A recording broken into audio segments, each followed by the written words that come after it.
আমাদের ক্যাম্পাসে আমরাই থাকবো, ক্যাম্পাসে পুলিশ করো, প্রশাসন জবাব চাই, ক্যাম্পাসে পুলিশ করো, প্রশাসন জবাব চাই। সরকারি তিতুমীর কলেজকে বিশ্ববিদ্যালয় করার দাবিতে মঙ্গলবার সকাল থেকে ক্লোজ ডাউন কর্মসূচি পালন করেন শিক্ষার্থীরা। তাদের এই অবস্থানকে কেন্দ্র করে কলেজের বাইরে মোতায়েন করা হয় পুলিশ।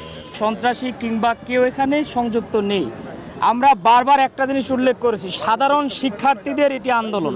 এই সিদ্ধান্ত যদি আমাদের পক্ষে না আসে তাহলে আমরা কঠোর থেকে কঠোর কর্মসূচি দিতে বাধ্য হব। এদিন আইন উপদেষ্টা বলেছেন, রাতারাতি কোনো কলেজকে বিশ্ববিদ্যালয় করা অযৌক্তিক, মানুষকে জিম্মি করে আন্দোলন না করার আহ্বান তার। আর আপনি ওভারনাইট বলবেন একটা কলেজকে বিশ্ববিদ্যালয় বানায় দিবে, তা এইচএসসি পরীক্ষা দিব না, আমার রেজাল্ট বদলায় দিতে হবে।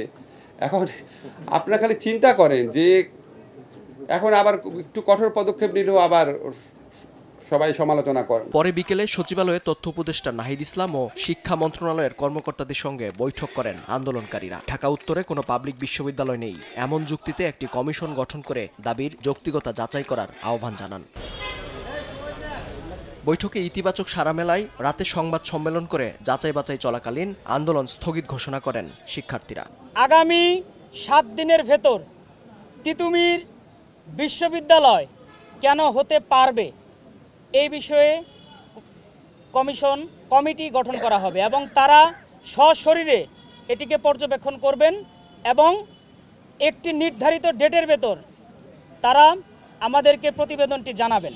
রাষ্ট্রের প্রতি সম্মান রেখে, রাষ্ট্রের আইনের প্রতি সম্মান রেখে রাজপথ থেকে আমরা সরে আসছি। এ সময় ট্রেনে ঢিল ছুঁড়ে নারী শিশু আহতের ঘটনায় দুঃখ প্রকাশ করে জড়িতদের শনাক্ত করে ব্যবস্থা নেওয়ার কথা জানিয়েছেন তারা।